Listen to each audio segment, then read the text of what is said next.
नमस्कार दोस्तों, आप सभी का हमारे चैनल यूनि विकास में स्वागत है। आज हम लोग अर्थशास्त्र यानी इकोनॉमिक्स के संदर्भ में महत्वपूर्ण प्रश्नों की चर्चा करेंगे, जिसका संबंध 70वीं बीपीएससी प्रारंभिक परीक्षा से। चलिए चर्चा आरंभ करते हैं। सबसे पहला क्वेश्चन हमारे समक्ष है, निम्नलिखित फसलों में कौन सा फसल न्यूनतम समर्थन मूल्य में शामिल है, यानी एमएसपी पे शामिल है। ऑप्शन हमारे पास है एक मखाना, सरसों, सोयाबीन, नारियल, चना। उपरोक्त में कौन सा सही है? ऑप्शन ए 1, 2, 3, 4, 5 यानी सभी, B 1, 3, 4, 5, option C 2, 3, 4, 5, option D 1, 2, 4, 5। इसका सही उत्तर है 2, 3, 4, 5। मखाना अभी एमएसपी में शामिल नहीं है। बिहार सरकार ने मखाना को एमएसपी में शामिल करने की सिफारिश की है। एमएसपी कहीं कहीं 22 फसलों पे लिखा जाता है +1 गन्ने पे अलग से, या कहीं कहीं 23+1 लिखा जाता है। खरीफ फसलों में 22 प्लस गन्ने का। एमएसपी के लिए कृषि लागत एवं मूल्य आयोग के सिफारिश पे केंद्र सरकार के मंत्रिमंडलीय समिति इस पे निर्णय लेती है। प्रश्न संख्या 2, स्टेटमेंट 1, आरबीआई मौद्रिक नीति की समीक्षा द्विमासिक करती है। स्टेटमेंट 2, मौद्रिक नीति समिति के सदस्यों का कार्यकाल 4 वर्ष का होता है। उपरोक्त में कौन सा कथन सही है? 1 केवल 1, बी नंबर केवल 2, सी नंबर 1 एवं 2, डी नंबर इनमें से कोई नहीं। इसका सही उत्तर है 1 एवं 2, दोनों स्टेटमेंट सही है। मौद्रिक नीति की समीक्षा द्विमासिक किया जाता है, यानी 2 मंथ पे किया जाता है आरबीआई के द्वारा। इसके सदस्यों का कार्यकाल 4 वर्ष का होता है। इसमें कुल 6 मेंबर होते हैं, 6 सदस्य होते हैं। एक आरबीआई गवर्नर के अलावा 2 विशेषज्ञ और 3 मनोनीत सदस्य होते हैं।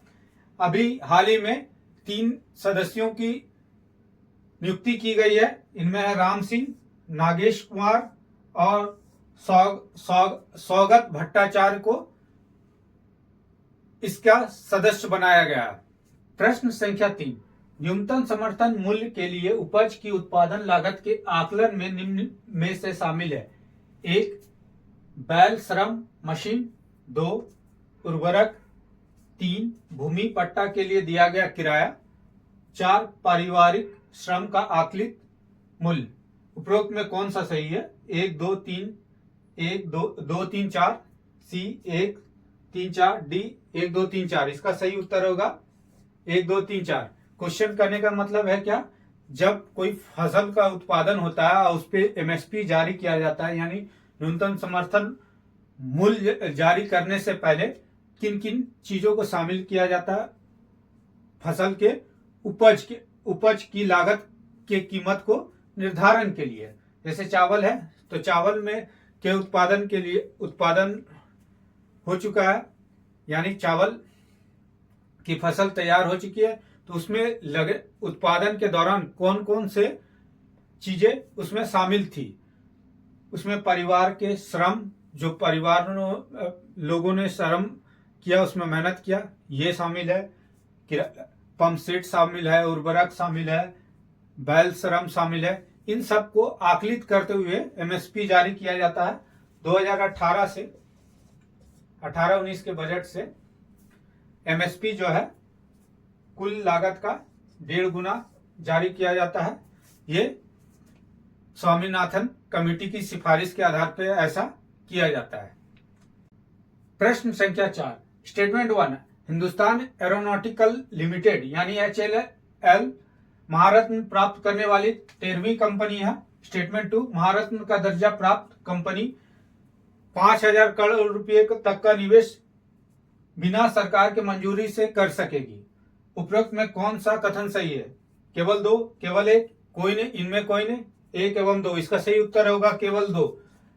अभी हाल ही में हिंदुस्तान एरोनॉटिकल लिमिटेड को महारत्न का दर्जा दिया गया है। यह 14वीं कंपनी है। इससे पूर्व भी 13 कंपनियों को महारत्न का दर्जा प्राप्त हुआ। अब ये 5,000 तक करोड़ रुपए का तक का निवेश या 15% तक का निवेश जो है सरकार के बिना मंजूरी से कर सकेगी। इसके अलावा महारत्न के प्राप्त करने के लिए जो शर्तें होती है वो नवरत्न कंपनी होनी चाहिए। दूसरा, शेयर बाजार में लिस्टेड होना चाहिए, सेबी के मानकों के अनुकूल होना चाहिए, पिछले 3 वर्षों में 5,000 करोड़ रुपए से अधिक शुद्ध उसका लाभ होना चाहिए। ये सब मानक जो है महारत्न का दर्जा प्राप्त करने के लिए होना चाहिए। प्रश्न संख्या 5, केंद्र सरकार के निम्नलिखित महत्वपूर्ण कर राजस्व के स्रोतों 2024-25 के बजट पर विचार कीजिए। 1, आयकर, 2, निगम कर, 3, जीएसटी यानी वस्तु एवं सेवा कर, 4, केंद्रीय उत्पाद शुल्क। सकल राजस्व के संदर्भ में इनका सही अवरोही क्रम निम्न में कौन सा है? अवरोही क्रम मतलब बड़े से छोटा, डिसेंडिंग ऑर्डर। आरोही क्रम मतलब छोटा से बड़ा। यानी सबसे अधिक कर राजस्व कहां से प्राप्त होगा? 2024-25 के बजट में। उसके बाद किससे होगा? इसे हमें डिसेंडिंग ऑर्डर में सजाना है। ए नंबर है 4, 3, 2, 1। बी नंबर है 1, 3, 2, 4। सी नंबर है 4, 3, 2, 1। डी नंबर है 1, 2, 3, 4। इसका सही उत्तर होगा 1, 3, 2, 4। आयकर का जो लक्ष्य रखा गया वो 19%। इसके बाद है 3, जीएसटी जो है 18%, निगम कर जो है 17% और केंद्रीय उत्पाद शुल्क जो है 5%। प्रश्न संख्या 6, खुली अर्थव्यवस्था में अधिसमग्र मांग यानी एक्सेस टोटल डिमांड का कारण निम्नलिखित में से नहीं है। पहला ऑप्शन है सरकारी व्यय में वृद्धि, निवेश व्यय में वृद्धि, सी में निर्यातों में वृद्धि, डी करों की दरों में वृद्धि। मतलब किन कारण से खुली अर्थव्यवस्था में जो है टोटल डिमांड में वृद्धि नहीं होगा। खुली अर्थव्यवस्था उस अर्थव्यवस्था को कहा जाता है जहां आयात निर्यात दूसरे देशों से किया जाता है। वही बंद अर्थव्यवस्था उस अर्थव्यवस्था को कहा जाता है जहां आयात निर्यात दूसरे देशों से नहीं किया जाता है। तो इसका सही उत्तर है बी, यानी निवेश व्यय में वृद्धि करेंगे तो ये बंद अर्थव्यवस्था की विशेषता है, ये खुली अर्थव्यवस्था की विशेषता नहीं है। वहीं सरकारी व्यय में जैसे ही वृद्धि करेंगे टोटल डिमांड बढ़ जाएगा। मार्केट में लिक्विडिटी यानी तरलता की मात्रा सरकार के द्वारा अगर खर्च किया जाता है तो तरलता मार्केट में बढ़ेगी। मार्केट में तरलता जहां आएगी डिमांड क्या होगा? जनरेट होगा। निर्यातों में वृद्धि करेंगे तो मार्केट में क्या वृद्धि करने से क्या होगा? भारत के पास विदेशी मुद्रा प्राप्त होगी, अधिक से अधिक डॉलर प्राप्त होगी, जिससे भारत की अर्थव्यवस्था में लिक्विडिटी यानी तरलता को बढ़ावा मिलेगा। इससे फिर डिमांड में वृद्धि होगी। वहीं कर की दरों में कटौती, आरबीआई अगर रेपो रेट 6.5% से घटा के 5.5% कर दिया जाए तो मार्केट में तरलता बढ़ जाएगी। जैसे ही तरलता लिक्विडिटी बढ़ेगी क्या होगा? टोटल डिमांड में वृद्धि हो जाएगी। प्रश्न संख्या 7, निम्नलिखित में कौन सा घटक एमपीआई यानी बहुआयामी गरीबी सूचकांक यानी मल्टीपल पॉवर्टी इंडेक्स में शामिल नहीं है? ऑप्शन ए स्वास्थ्य, बी शिक्षा, सी जीवन स्तर, डी प्रति व्यक्ति आय। इसका सही उत्तर होगा डी प्रति व्यक्ति आय जो है एमपीआई का घटक ना होकर ये एसडीआई का घटक है, यानी ह्यूमन डेवलपमेंट इंडेक्स, जिसे यूनाइटेड नेशनल डेवलपमेंट प्रोग्राम के द्वारा जारी किया जाता है। इसके अन्य 2 घटक है जीवन प्रत्याशा यानी लाइफ एक्सपेक्टेंसी और तीसरा जो है शिक्षा।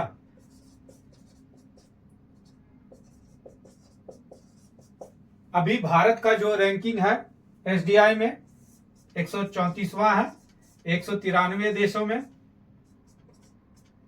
नंबर 1 पे है स्विट्जरलैंड। प्रश्न संख्या 8, राजस्व घाटा से तात्पर्य है यानी रेवेन्यू डेफिसिट का अर्थ क्या है? ए नंबर, कुल प्राप्तियों की तुलना में कुल व्यय में अधिक। बी नंबर, ऋण दानों को घटाकर कुल प्राप्तियों की तुलना में कुल व्यय की अधिकता। सी नंबर, राजस्व प्राप्तियों की तुलना में राजस्व व्यय की अधिकता। डी, उपरोक्त में कोई नहीं। इसका सही उत्तर होगा ऑप्शन नंबर सी, राजस्व प्राप्तियों की तुलना में राजस्व व्यय की अधिकता। मान लीजिए कर और अन्य स्रोतों से हमने 10 रुपया राजस्व प्राप्ति का लक्ष्य रखा है, वही सरकारी खर्च यानी वेतन या अन्य स्रोतों पे जो सरकार के द्वारा खर्च किया जा रहा वो 11 रुपया है। तो इस आधार पे राजस्व व्यय जो है सरकार का अधिक है, जिसे हम राजस्व घाटा के रूप में जानते हैं। उसी तरह अगर पूरे बजट में हमने 100 रुपया प्राप्त करने का लक्ष्य रखा है, लेकिन हमारा खर्च जो है 110 रुपया है पूरे साल का, तो ये क्या होगा? कुल प्राप्तियों की तुलना में कुल व्यय की अधिकता जो है ये बजटीय घाटा कहा जाता है। वहीं राजकोषीय घाटा क्या होगा? ऋण दानों, यानी जब किसी देश को अगर हमने ऋण दिया है, ऋण देने के बदले हमें क्या मिलेगा? लोन, ये ब्याज मिलेगा, तो ये हमारे लिए फायदा का चीज है। तो ऋण दानों को घटाने मतलब किसी देश को ऋण दिए हैं उसे घटा दीजिए, उसके बाद कितना मेरे पास पैसा आया और कितना मैंने खर्च किया। अगर खर्च अधिक है और प्राप्तियां कम है तो हम इसे राजकोषीय घाटा में रख देंगे। घाटा। प्रश्न संख्या 9, स्टेटमेंट 1, व्हाइट लेवल एटीएम्स का संचालन किसी तीसरे पक्ष के द्वारा किया जाता है। स्टेटमेंट 2, ब्राउन लेवल एटीएम का संचालन गैर बैंकिंग संस्थाओं के द्वारा किया जाता है, यानी नॉन बैंकिंग इंटिटीज के द्वारा किया जाता है। उपरोक्त में कौन सा कथन सही है?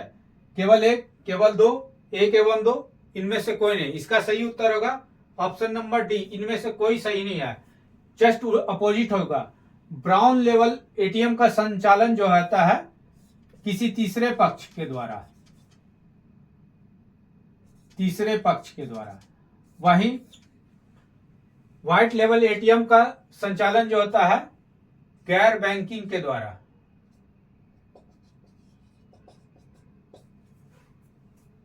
ब्राउन लेवल एटीएम के अंदर कौन कौन आ जाएंगे? आईसीआई, एक्सिस, ये सब जो बैंक एटीएम का संचालन किया जाता है वो ब्राउन लेवल एटीएम कहा जाता है। वहीं गैर बैंकिंग यानी non finance, non banking entities के द्वारा जो एटीएम का संचालन किया जाता है वो व्हाइट लेवल एटीएम्स कहलाया जाता है। अब देखें तो भारत का सबसे पहला व्हाइट लेवल एटीएम जो है Hitachi money spots UPI ATM है, और इसके लिए एटीएम कार्ड की जरूरत नहीं पड़ती है। प्रश्न संख्या 10, विश्व जनसंख्या रिपोर्ट 2023 के अनुसार भारत विश्व में सर्वाधिक जनसंख्या वाला देश है। स्टेटमेंट 1, रिपोर्ट के अनुसार वर्ष 2064 तक भारत की जनसंख्या अपने उच्चतम स्तर तक होगी। उपरोक्त में कौन सा सही है? केवल एक, केवल दो, एक एवं दो, इनमें कोई नहीं। इसका सही उत्तर होगा एक एवं दो। संयुक्त राष्ट्र जनसंख्या कोष के अनुसार वर्ष 2064 तक भारत की जो जनसंख्या है लगभग 170 करोड़ पहुंच जाएगी, और इसके बाद भारत की जनसंख्या में डाउनफॉल होना आरंभ हो जाएगा, और लगभग 21वीं सदी के अंत तक यानी 22वीं सदी के आरंभ में इसकी जो जनसंख्या है 152 करोड़ फिर पहुंच जाएगी। प्रश्न संख्या 11, निम्न में कौन सम्मिलित नहीं है? समिति सिफारिश। ए नचिकेत मोर समिति, लघु वित्त बैंक यानी small finance bank. B Sivaraman समिति नाबार्ड। सी उषा थ्रोट समिति भुगतान बैंक यानी पेमेंट्स बैंक। डी नरसिम्हन कार्य समूह सहकारी बैंक। इसका सही उत्तर है डी नरसिम्हन कार्य समूह। नरसिम्हन कार्य समूह ने वर्ष 1975 में RRB यानी रीजनल रूरल बैंक की स्थापना की बात की थी और वर्ष 1976 में क्षेत्रीय ग्रामीण बैंक की स्थापना की गई। प्रश्न संख्या 16, निम्न में से कौन 16वें वित्त आयोग के पूर्णकालिक सदस्य नहीं है? Manoj Panda A option. B doctor Soumya Kanti Ghosh. C Ajay Narayan Jha. D Shri Rajadhyaksha. Option number D Shri Rajadhyaksha जो है 16वें वित्त आयोग के पूर्णकालिक सदस्य नहीं है। इन्हें नियुक्त किया गया था लेकिन व्यक्तिगत कारणों से इन्होंने इस्तीफा दे दिया। वित्त आयोग जो है 5 सदस्यीय कमेटी है, 1+4। एक में अरविंद पानागड़िया जो इसके अध्यक्ष है और 4 इसके पूर्णकालिक सदस्य होते हैं, जिसमें 3 ये है।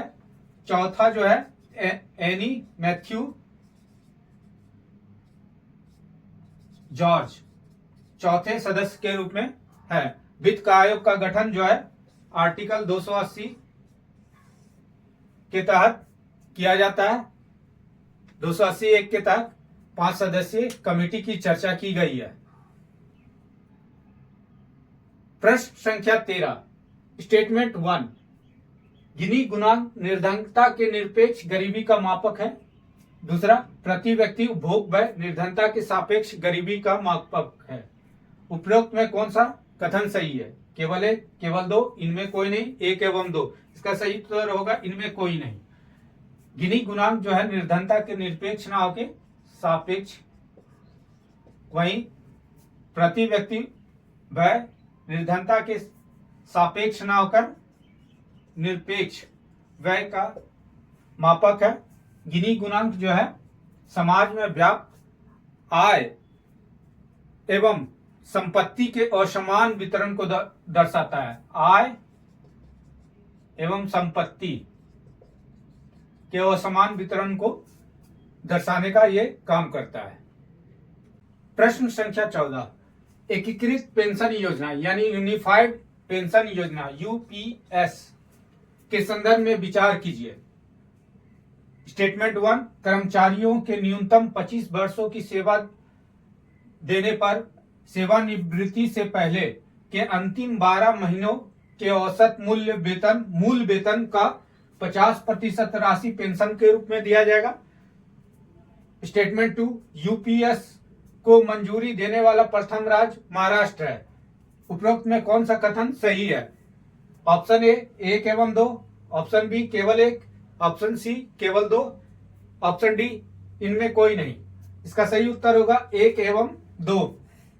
अगर कोई कर्मचारी अपने 25 वर्ष से अधिक सेवा देता है किसी भी ऑर्गेनाइजेशन में, तो उसे अंतिम जब रिटायरमेंट के 12 महीने पहले जितना एवरेज औसत वेतन मिलता था उसका 50% जो है उसे पेंशन के रूप में दिया जाएगा। या इसकी मंजूरी कैबिनेट के द्वारा 24 अगस्त 2024 को दी गई है और 1 अप्रैल 2025 से यह योजना लागू हो जाएगा। प्रश्न संख्या 15, स्टेटमेंट 1, भोजन काम और उत्पादन का नारा। भोजन काम और उत्पादन का नारा 7वीं पंचवर्षीय योजना में दिया गया था। स्टेटमेंट 2, मानव संसाधन का विकास की प्राथमिकता 8वीं पंचवर्षीय योजना में दी गई। उपरोक्त में कौन सा कथन सही है? केवल 2, केवल 1 एवं 2, इनमें कोई नहीं। इसका सही उत्तर होगा 1 एवं 2।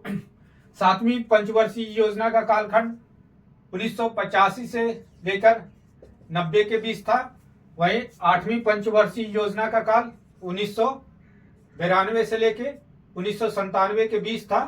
इसमें 8वीं पंचवर्षीय योजना में मानव संसाधन पे बल दिया गया था। इसी के दौरान राष्ट्रीय महिला आयोग, मानवाधिकार आयोग आदि का गठन किया गया था। 7वीं पंचवर्षीय योजना जो है जॉन डब्ल्यू मिलर के विचारों पर आधारित था, यानी उस मॉडल पे आधारित था। प्रश्न संख्या 16, भारत में प्रमुख फसलों यानी धान, मक्का आदि की हेक्टेयर उत्पादकता विश्व में सर्वोच्च उत्पादकता की तुलना में कम है। मतलब क्या वजह है कि भारत के प्रमुख फसल का प्रति हेक्टेयर उत्पादन जो है विश्व की तुलना में कम है। नंबर 1, खंडित भूमि जोत। नंबर 2, कृषि मशीनीकरण की कमी। नंबर 3, पर्याप्त विपणन बुनियादी ढांचे। नंबर 4, गुणवत्ता वाले इनपुट्स तक अपर्याप्त पहुंच। उपरोक्त में कौन सा कारक जिम्मेदार है? 1, 2, 3, 4 यानी सभी। 2, 3, 4 दो स्टेटमेंट सी। 1, 2, 4 statement D. 1, 3, 4। इसका सही उत्तर होगा 1, 2 एवं 4। इसमें से जो पर्याप्त विपणन बुनियादी ढांचे के जगह अपर्याप्त विपणन बुनियादी ढांचे यानी इनएडिक्वेट मार्केटिंग इंफ्रास्ट्रक्चर की कमी के कारण भारत में जो है प्रति हेक्टेयर उत्पादकता जो है कम है। प्रश्न संख्या 17, निम्नलिखित में कौन असत्य है? ए, जनजातीय ग्राम उत्कर्ष अभियान का आरंभ हजारीबाग झारखंड से हुआ है। बी, एनपीएस वात्सल्य योजना का आरंभ प्रधानमंत्री द्वारा किया गया है। सी, आयुष्मान भव अभियान का आरंभ गुजरात के गांधीनगर से किया गया। डी, मिशन मौसम का क्रियान्वयन केंद्रीय पृथ्वी विज्ञान मंत्रालय के द्वारा किया गया है। इसका सही उत्तर होगा ऑप्शन बी। सही नहीं है। यहां एनपीएस वात्सल्य योजना का आरंभ 18 सितंबर को वित्त मंत्री निर्मला सीतारमन द्वारा किया गया। वहीं आयुष्मान भव अभियान का आरंभ वर्चुअल माध्यम से राष्ट्रपति द्रौपदी मुर्मू के द्वारा आरंभ किया गया। प्रश्न संख्या 18, निम्न में से कौन आर्थिक विकास यानी इकोनॉमिक डेवलपमेंट की विशेषता नहीं है? ए, गुणात्मक संकल्पना। बी, उन्नति की प्रबल इच्छा। सी, परिणात्मक संकल्पना। डी, विकासशील व अल्प विकसित देशों के अनुदान। तो इसका सही उत्तर होगा सी, परिणात्मक या मात्रात्मक जो व्यवस्था है वो आर्थिक समृद्धि का है और ये विकसित देशों के लिए देशों की विशेषता है। विकासशील और अल्प विकसित देशों की विशेषता जो है वो आर्थिक विकास करना। आर्थिक विकास में जिसमें गुणवत्ता के साथ साथ मानव की गुणवत्ता के साथ साथ देश का विकास, आर्थिक समृद्धि भी आना चाहिए। प्रश्न संख्या 19, निम्नलिखित में कौन प्रत्यक्ष कर यानी डायरेक्ट कर के उदाहरण नहीं है? ऑप्शन ए, उत्पादन शुल्क। ऑप्शन बी, आयकर। ऑप्शन सी, उत्तराधिकार कर। ऑप्शन डी, पूंजी आयकर। इसका सही उत्तर होगा ऑप्शन ए, उत्पादन शुल्क जो है अप्रत्यक्ष कर है। अप्रत्यक्ष कर वह कर होता है जिसमें करों का भार किसी दूसरे पे डाल दिया जाता है। प्रत्यक्ष कर वह कर होता है जिसमें किसी व्यक्ति या किसी संस्था पे डायरेक्ट रूप से कर लगाया जाता है। जीएसटी, सीमा शुल्क, ये सब क्या है? अप्रत्यक्ष कर के उदाहरण है। प्रश्न संख्या 20, निम्न में से कौन सुमेलित नहीं है? इंडेक्स 2024 भारत का स्थान। ए वैश्विक शांति सूचकांक भारत का स्थान 116। B global hunger index Bharat का स्थान 105।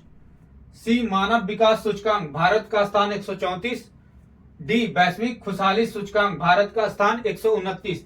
इसका सही उत्तर है डी, वैश्विक खुशहाली सूचकांक में भारत का स्थान 126 है, जबकि ग्लोबल जेंडर गैप इंडेक्स में, ग्लोबल जेंडर गैप इंडेक्स में भारत का स्थान जो है 129 है। इसे विश्व आर्थिक मंच के द्वारा जारी किया जाता है। प्रश्न संख्या 21, बजट 2024-25 के अनुसार एंजल कर को समाप्त कर दिया जाएगा। स्टेटमेंट 1। स्टेटमेंट 2, एंजल कर गैर सूचीबद्ध कंपनियों या स्टार्टअप्स द्वारा जुटाई गई फंडिंग पर लगने वाला कर है जब कुल निवेश मूल्य कंपनी के उचित बाजार मूल्य से अधिक है। उपरोक्त में कौन सा सही है? केवल एक, केवल दो, एक एवं दो, कोई नहीं। इसका सही उत्तर होगा एक एवं दो, दोनों सही है। इसे 2024-25 के बजट में घोषणा की गई है कि इसे समाप्त कर दिया जाएगा। एंजल कर क्या होता है? मान लीजिए कोई स्टार्टअप है, उसे एंजल निवेशक है, उसे 25,000 करोड़ रुपया 25 करोड़ रुपया मान लीजिए प्राप्त हुआ निवेश के रूप में, और कोई निवेशक, कोई इन्वेस्टर जो है इसका शेयर खरीदा तो उसका बाजार मूल्य जो हो गया 15 करोड़ रुपये। बाकी कंपनी को जो फायदा 10 करोड़ रुपये की हुई है उस पर गवर्नमेंट क्या करेगी? आयकर अधिनियम के तहत 30% क्या करेगी? कर लगा देगी। यही जो है एंजल टैक्स होता है। प्रश्न संख्या 22, निम्न में कौन सम्मिलित नहीं है? फसल शीर्ष उत्पादक राज्य 2023-24, चावल पश्चिम बंगाल, गेहूं ऑप्शन बी उत्तर प्रदेश, सी मूंगफली गुजरात, रेपसीड और सरसों राजस्थान। इसका सही होगा ऑप्शन ए, चावल जो है तेलंगाना शीर्ष उत्पादक राज्य है 2023-24 के आर्थिक समीक्षा के अनुसार। प्रश्न संख्या 23, प्रेस्टन वर्क का संबंध निम्नलिखित में किससे है? ए ऑप्शन गरीबी और रोजगार से, बी किसी देश की प्रति व्यक्ति आय और उसकी औसत जीवन प्रत्याशा यानी लाइफ एक्सपेक्टेंसी, सी भौगोलिक क्षेत्र तथा प्रति व्यक्ति आय से, डी सामाजिक और आर्थिक विषमता से। इसका सही उत्तर है बी, किसी देश की प्रति व्यक्ति आय और उसकी जीवन प्रत्याशा यानी लाइफ एक्सपेक्टेंसी को दर्शाने वाला जो वक्र है उसे प्रेस्टन वक्र कहा जाता है। इसकी खोज इसे 1975 में सैम्यूल के द्वारा प्रतिपादित किया गया था। प्रश्न संख्या 24, स्टेटमेंट 1, मुद्रास्फीति के समय रेपो रेट को कम कर दिया जाता है। स्टेटमेंट 2, मुद्रास्फीति के समय बैंक दर में कमी कर दी जाती है। उपरोक्त में कौन सा कथन सही है? केवल एक, केवल दो, एक ना तो एक और ना ही दो, डी एक एवं दो, दोनों सही है। इसमें उत्तर होगा सी, ना तो एक और ना ही दो, क्योंकि मुद्रास्फीति इन्फ्लेशन वह स्थिति होती है जिसमें वस्तु का मूल्य बढ़ता है और रुपये का मूल्य घटता है। तो इस कंडीशन में रेपो रेट को आरबीआई क्या करती है? कम ना करके बढ़ा देती है। जैसे 6% है तो इसे बढ़ा के 6.5% कर देगी या 7% कर देगी। वही मुद्रास्फीति के समय बैंक दर को भी मार्केट से तरलता कम करना है, इस कारण कमी ना करके आरबीआई इसको क्या करेगी? अधिक यानी बढ़ा देगी। प्रश्न संख्या 25, भारत में ग्रामीण क्षेत्रों में मुख्यतः बेरोजगारी निम्न प्रकार की पाई जाती है। 1, मौसमी बेरोजगारी, 2, ग्रामीण शिक्षित बेरोजगारी, 3, प्रच्छन्न या छिपी हुई बेरोजगारी। उपरोक्त में कौन सा कथन सही है? 1, 2, बी नंबर 2, 3, सी 1, 2, 3, डी नंबर 1 एवं 3। इसका सही उत्तर होगा 1, 2 एवं 3। भारत में ग्रामीण क्षेत्रों में मुख्यतः तीनों प्रकार की बेरोजगारी पाई जाती है। छिपी हुई या प्रच्छन्न बेरोजगारी वैसी बेरोजगारी है जिसमें ऐसा प्रतीत होता है लोग काम में लगे हुए हैं लेकिन उसका आउटपुट जो होता है काफी क्षमता से कम होता है, इसीलिए इसे प्रच्छन्न या छिपी हुई बेरोजगारी कहते हैं। इस प्रकार आज हम लोगों ने 25 क्वेश्चन जो है अर्थशास्त्र के संदर्भ में देखा बीपीएससी प्रारंभिक परीक्षा 2024 के लिए। आने वाले वीडियो में फिर से एक नए टॉपिक को लेकर उपस्थित होंगे। तब तक के लिए धन्यवाद।